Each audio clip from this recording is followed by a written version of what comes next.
we welcome you to the residency of your colleague, the late Flight Lieutenant General Rawlings. We want to thank you for having an audience with us yesterday and giving us the necessary support for a state funeral. The family has been meeting and making plans towards the funeral, and we will get you posted about all the arrangements we are making. You're welcome. Former First Lady, members of the family of President Rawlings,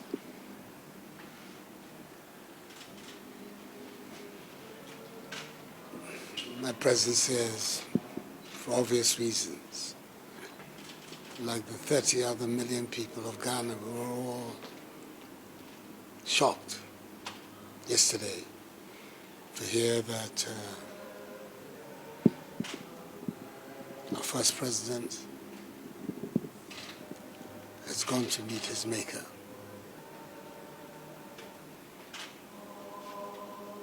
I found it so difficult to believe that the man I knew was a very dynamic, energetic, vital human being is today a corpse. But then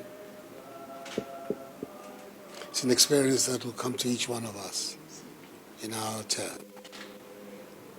The Almighty's own choosing. It's not our choosing, it is of His.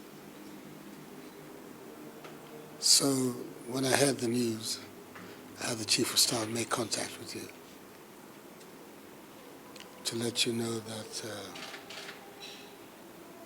who he was, the position that he occupied in our nation, and his contribution to our country, his development and history, his obsequies, his departure, has to be the responsibility of the Ghanaian nation. They are going to be writing volumes and volumes about his contribution to Ghana. Whatever be the case, his passage at the leadership of our nation will not be forgotten. So I let the Chief of Staff indicate to you that I felt it was also appropriate that the formal announcement of his death be that of the responsibility of the President. And it's on that basis that I announced to the country his passage.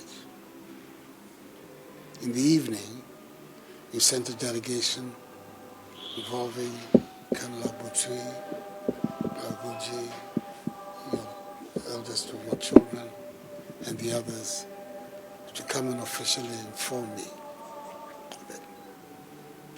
I indicated then again that whatever arrangements are going to be made are going to be the arrangements of the state of Ghana.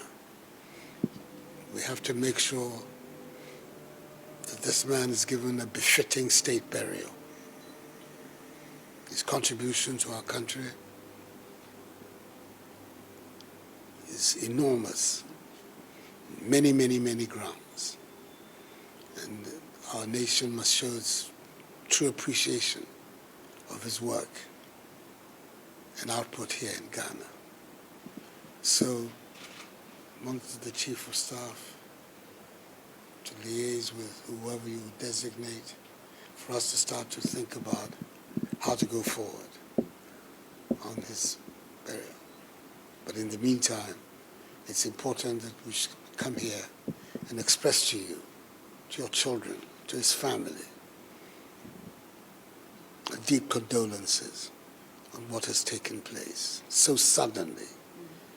That's the part that is so difficult to assimilate, that it has come out of the blue, that he's left us. You have to know that this time you're definitely not alone. Lots and lots of people in Ghana who will share your grief with you. all of us do our best to make sure that we're able to go through this passage as painlessly as possible. It will not be painless, but as painlessly as possible.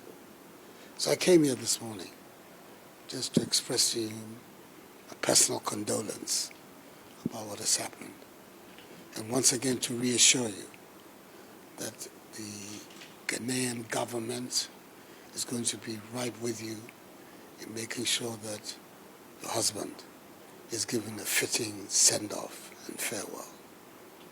So this is the purpose of my visit here. And I'm here, as you can see, with the Vice President, his wife, the Second Lady, Chief of Staff at the Office of the President, the Chairman of our party, the New Patriotic Party, my own brother is here as well, and our Ambassador in China, as well as the Deputy Chief of Staff in my office, National Security Advisor, General Ochre. All came together to come and express our sympathies and condolences to you, your children and family.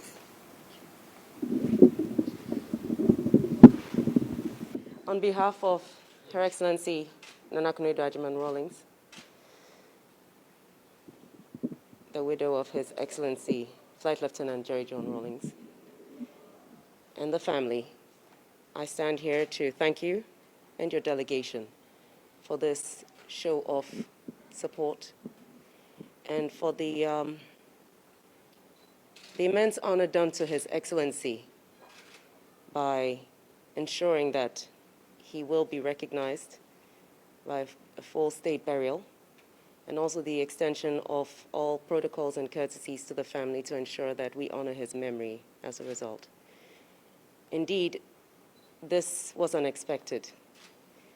I suppose, on the one hand, he managed to send his mother off first, which was one of his concerns, which he made a point of mentioning in his tribute to his late mother. And as you rightly said, the Lord giveth and the Lord taketh. And we cannot comprehend the reason why, but we do have to understand that this is the reality of our lives. It may not be today, it may not be tomorrow, but the certainty is that death is something we all have to live with at some point. We have to face. Your Excellency, the family has only, things are still up in the air.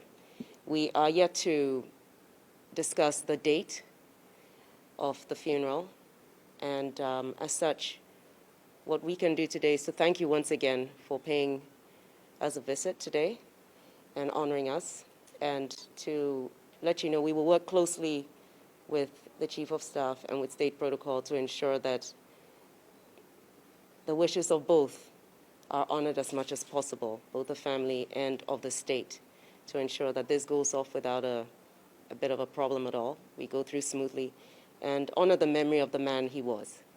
Once again, we thank you, and may God bless you all. Thank you.